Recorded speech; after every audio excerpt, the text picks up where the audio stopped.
Café Anyway. Hey, it's Mike. Mike's Daily Podcast. Welcome to this program called Mike's Daily Podcast. I would like to thank the guests. We don't have many guests that actually come on the show to talk Mike's Daily Podcast about interesting things.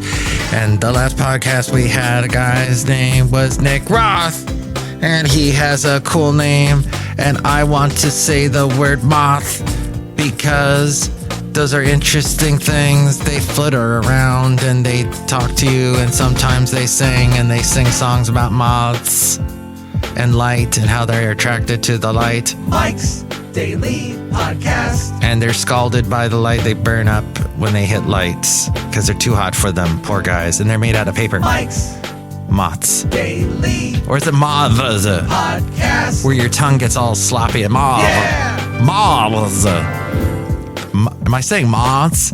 Moths. Like I'm a 1930s radio record recorder on the radio. Hey, I was up early today, can you tell? And that's because there were things that needed to be done in the world of radio. And I helped out a couple people that like to get up early and be on the radio. Because apparently a lot of people listen to the radio early in the morning. I certainly know a lot of people like to drive their cars early in the morning. Maybe they don't like to drive them, but they were driving them. And oh, that was annoying. It took an hour. What usually takes 40 minutes tops took an hour to drive this morning. So, did you know that retail return fraud is rising? And not only are there a bunch of R's in that sentence I just said, but our own Gavin Newsom, who has no R's in his name, and I don't think I do either. Nope. So he was at a Target buying something that cost over $300, and somebody was walking out and dropped something, and he's being nice because he's a Democrat. Democrats are nice. And he picked it up for them. Here you go. The guy's like, thanks, and he leaves with it. And here's today's podcast picture. And then his cashier, I call them cashiers. You may call them button-pressing intellects, but I call him a cashier. Hey, I've been a cashier. I will probably be a cashier again. They're called cashiers. So the cashier, not using a cash register, but some other computer device, says, that guy didn't pay for that. And Gavin Newsom's like, okay. Oh, the late great Basil the Boxer. He never went into a Target. I should have just walked right into a Target with him. I used to walk with him into, what was that store? Oh, O'Reilly's Auto Parts. Hey, Basil, let's go inside. I need to get some motor oil. I need to get a filter. I need to get a Fram filter. Oh, if I had it all over to do it over all, I would change my name to Fram. It's Fram Filter on your radio. And then Fram Filter would sue me. But the point is that Gavin Newsom, I don't know if he was trying to buy a Fram Filter. I think they cost, I don't think they cost anything more than $20. So something he was buying was over $300. And he basically helped somebody shoplift. So the cashier said, and that's what I call him, cashier said, "Hi, welcome to Target."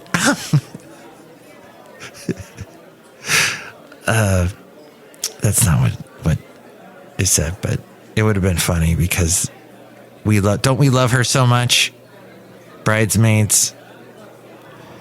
And I can't think of her name, because you know why? Because it's all about Rachel Dretch for me with Saturday Night Live comedic women. That's what I call them, comedic women, not cashiers, but Rachel Dretch. And it's not Kirsten Dunst, but it's a name that's kind of like that. Kirsten Dunst has her funny moments. She's done I don't know.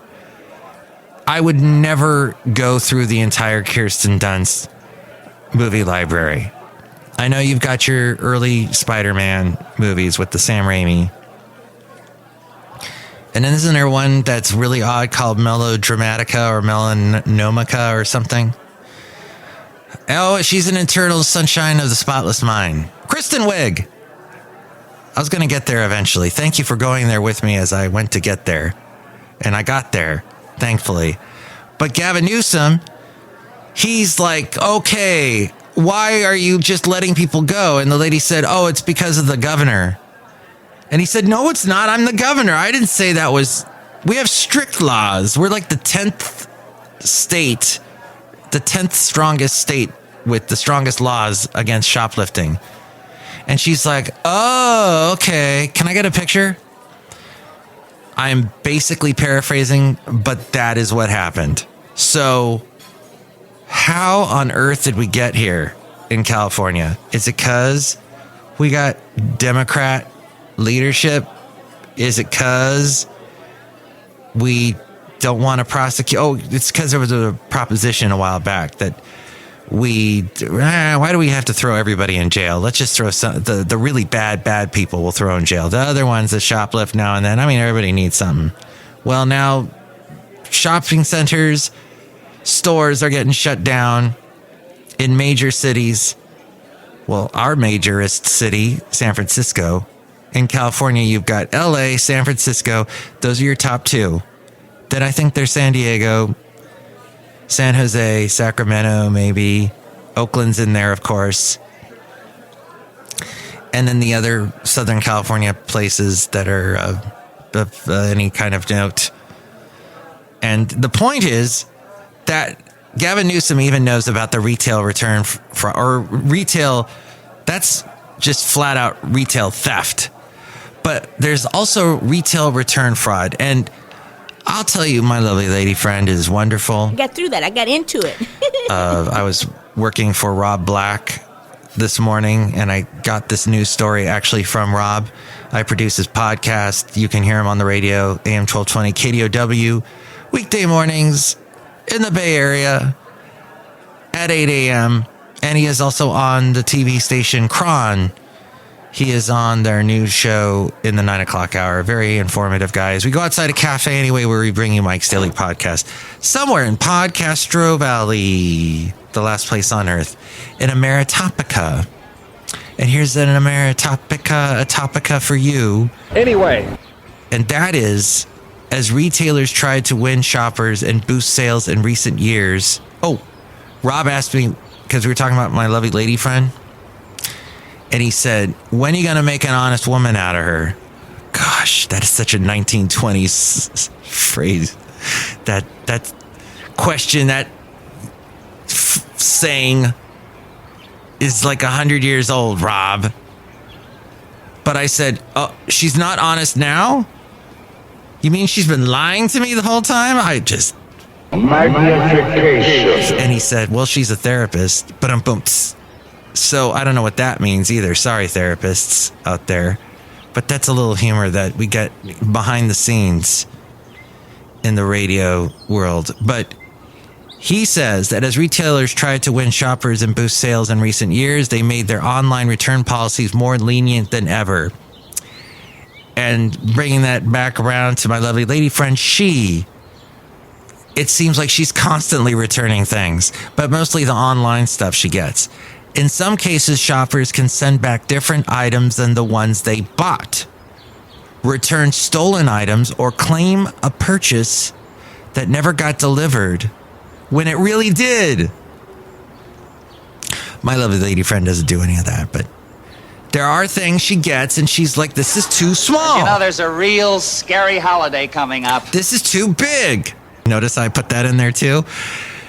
This color is awful, or whatever. It looked completely different on the website. Retailers estimate about 13% of returns were fraudulent last year. That amounts to $101 billion. The share of returns expected to be fraudulent during the peak holiday season was even higher.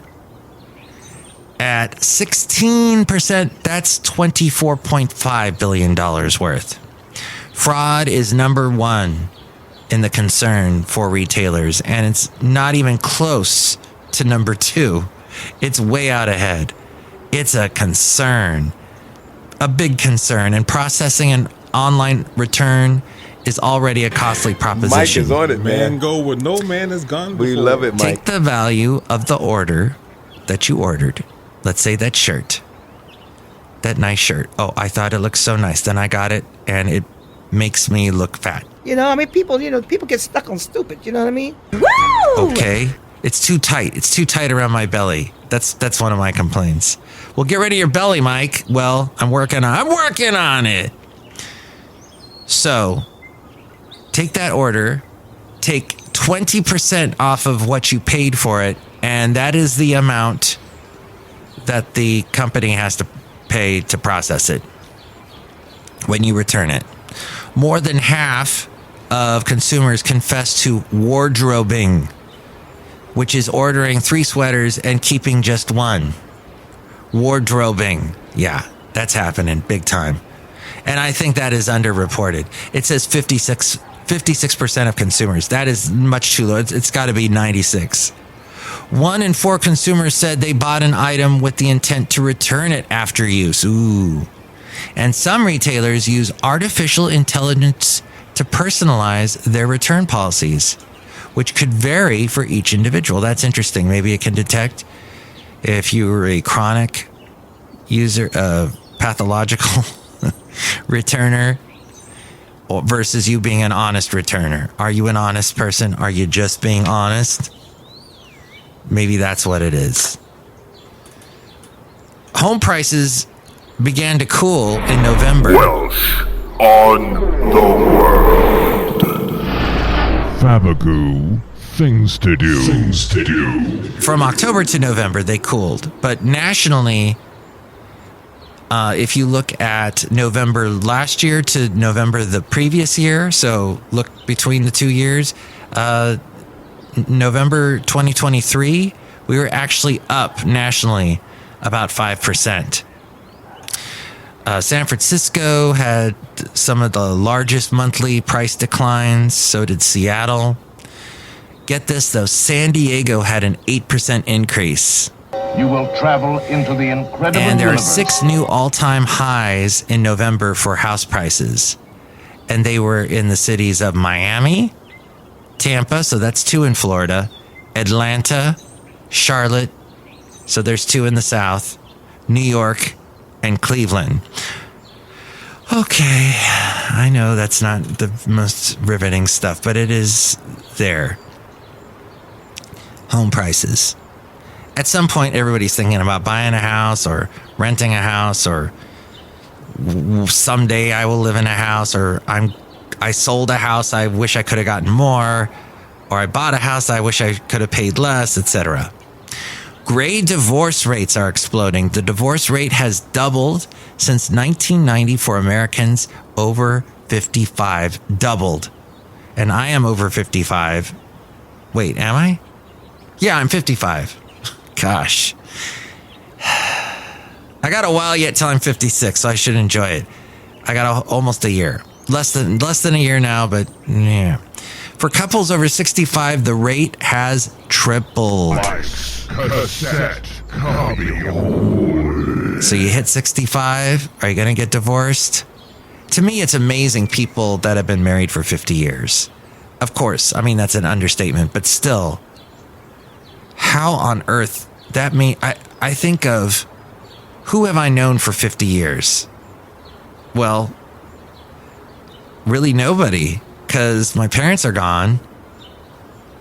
And yeah, it's, well, I guess I knew them till they passed. My mom was, I knew my mom in my 50s. Unfortunately, I didn't know my dad, but yeah. So it's interesting of a couple that have been together that long, which makes me think of Taylor Swift, because why not? Everything else is making us think of Taylor Swift these days. I mean, the biggest news story, I listen to a lot of news when I'm driving on my commute, which is sometimes 40, sometimes an hour, sometimes 40 minutes, sometimes 30 minutes. But when I'm in the car, I'll listen to news podcasts. Mike, which one do you suggest? I'll suggest it, and as soon as I do it, I'm going to listen to the next one and go, oh, they covered that story? That's ridiculous. But it is true that most of the news outlets, the national news outlets, were talking about how Taylor Swift was taken off X. Any searches for Taylor Swift on X were banned because of some nasty photos created by AI that got onto X somehow. So X decided to X it all out. When you are a man, sometimes you wear stretchy pants. And that makes me think of back when Madonna was a news story. This show is clean. Madonna's got a new book she's coming out with. It's a coffee table book, but she's naked in it. Pretty much. Ooh, how controversial. And then she got on SNL. She was on Saturday Night Live and Wayne's World, and they were joking about the video. Justify My Love, that video, and all the controversy with that. And I think she had an album called Controversy. I forget. But yeah, that was a big... That there are these stars. I will tell you from the years that I've lived, it's not sustainable. And I think Taylor Swift is smart enough to know it's true. And I heard some local DJs talking this morning when I was driving to work and stuck in traffic, saying how Taylor is enjoying herself. And now she's met this guy, this football player. Now this football player all of a sudden is playing on one of the teams, playing in the Super Bowl. And the Super Bowl is probably going to be showing her at least a zillion times during the Super Bowl. The people broadcasting it, the camera's going to be on her, as it is apparently every game that I don't watch sports, but apparently she's always on. Oh, there's a saturation point that's going to happen. This is Mike's Podcast Picnic. And yes, it seems that more often than not, men are the antagonists of Taylor. Addenda with Kevin. But if you will just take my hand and walk with me for a moment, and may I show you a couple things here in the Taylor Swift Museum. Over there, that's a guy that she was dating, and that looked really serious. And he was British, and I think she was living in England, and wrote some songs with him. And that looked really, really serious. And she was going down that road that Katy Perry went walking down with Orlando Bloom and Russell Brand. Although the Russell Brand thing didn't work. Oh, gosh, it didn't work. And now Russell Brand's got his own problems of past relationships and picadillos and things that went awry. But now look at Taylor. And she has dated some interesting guys. A lot of them I don't know. A lot of them, you could probably quote to me oh yeah, she dated this guy, that guy. Remember when she dated so-and-so? All I keep thinking of is John Mayer, but that supposedly was a bad thing on his side, on his end, because he was older, much older than her. And she wrote a song about him called Dear John. That's all I remember. But there are other guys. Anyway, the point is that she's probably gotten to the point, and she's in her 30s, and I similarly was in that world in my 30s, where I'm like, you know what? I've done a lot of creative things. I've done this show on the radio. I was working at a country radio station, but doing a very creative show on it. I played some of it on the segment Let's Go Back with Matthews. You can Google that on my website. If you go to my MikesDailyPodcast.com and type in Let's Go Back with Matthews in the search bar, you will hear some of those old shows. But yes, at some point you go, I want to get married. I think I found the right person. And I think that's going to happen for her.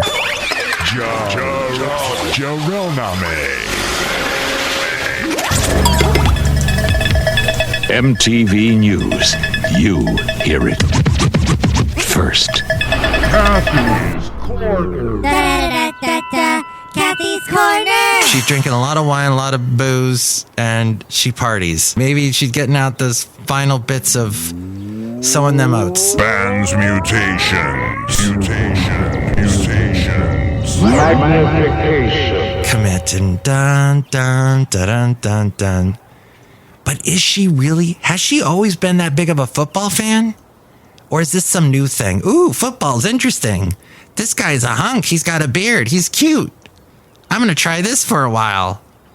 Until I get bored with it like I got bored with the English guy.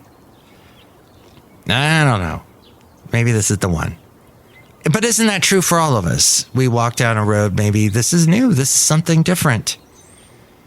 And this I think this could last. It hasn't been that long for those two, so we shall see.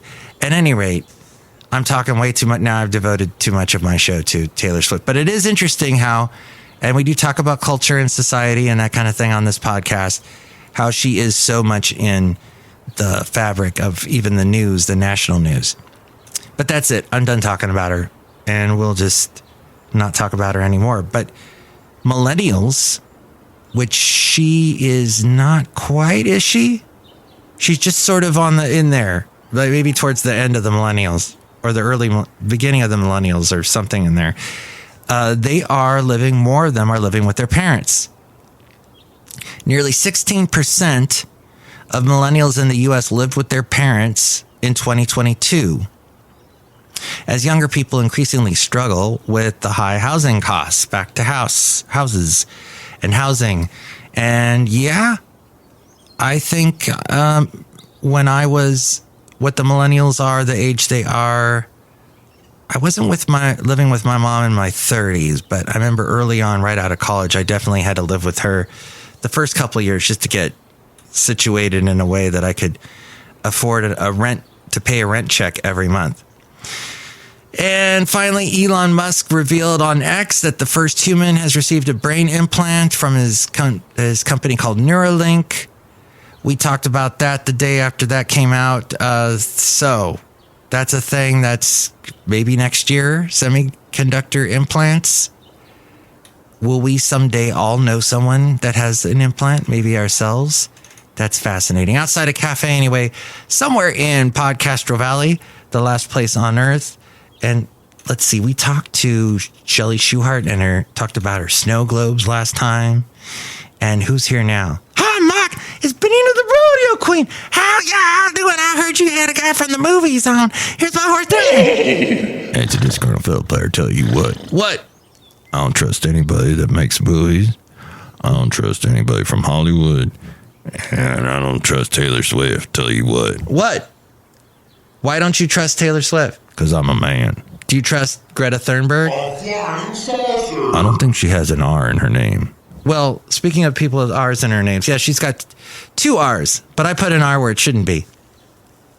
Greta Thunberg's arrest at a protest outside an oil and gas conference in London last year followed her refusal to leave after police had given the Swedish climate activists a final warning, prosecutors said. Thunberg, who became a prominent campaigner worldwide after staging weekly protests in front of Swedish Parliament in 2018, is on trial with 4 others at London's Westminster Magistrates Court for an offence under the Public Order Act. All 5, who are aged 19 all the way up to 59, have pleaded not guilty. And they are accused of failing to comply with an order by senior police officers to move their protest to a designated area near the conference. She is 21, and she was arrested on October 17th while protesting outside a hotel where the Energy Intelligence Forum was hosting oil and gas industry leaders. Prosecutor Luke Statton said that after protesters blocked the entrances to the hotel, officers required them to move as they reasonably believed the protest, quote, may result in serious disruption to the life of the community. Holding court with Lady Katie. Lady Katie. The Royal Trump Tweet Decree. Greta these days. And then she got into some trouble with what she had said, some pro-Palestinian things she said in her own country. They were admonishing her for that. Look who else is here. Hello, Mike. I make delicious root beer. Have some right now. Let me try. Wow. That is amazing. It is robust. It was so good. I can't believe it was root beer. It's not. It's water. Oh, But you said drink some of your delicious root beer. drink it right now. Cut you. I'm always apt to drinking water. I'm apt for that. But I think I'm going to be honest with you and tell you this podcast is over. If you would like to, but we'll do another one hopefully soon. If you would like to call in and maybe give your 2 cents, 5 cents, 25 cents, used to be able to make a call with one of those denominations at some point. Now we just pick up our smartphone and we call somebody. Oh no, we don't do that. We text them because we're too lazy to call them. But really, if we called them, the communication is much better. So much gets lost in texting. So just there's that, especially if you're using way too many emojis. So if you would like to call or text, here's the number. Call Mike at the Café Anyway hotline. Area code 510-228-4640. And with more ways to find out all things Mike's Daily Podcast, here is a frame. Mike's Daily Podcast is written and produced and performed by Mike Matthews. His podcast is super easy to find. Download or listen to his show and read his blog at MikesDailyPodcast.com. Email Mike now at MikesDailyPodcast@gmail.com. See you tomorrow. Bye.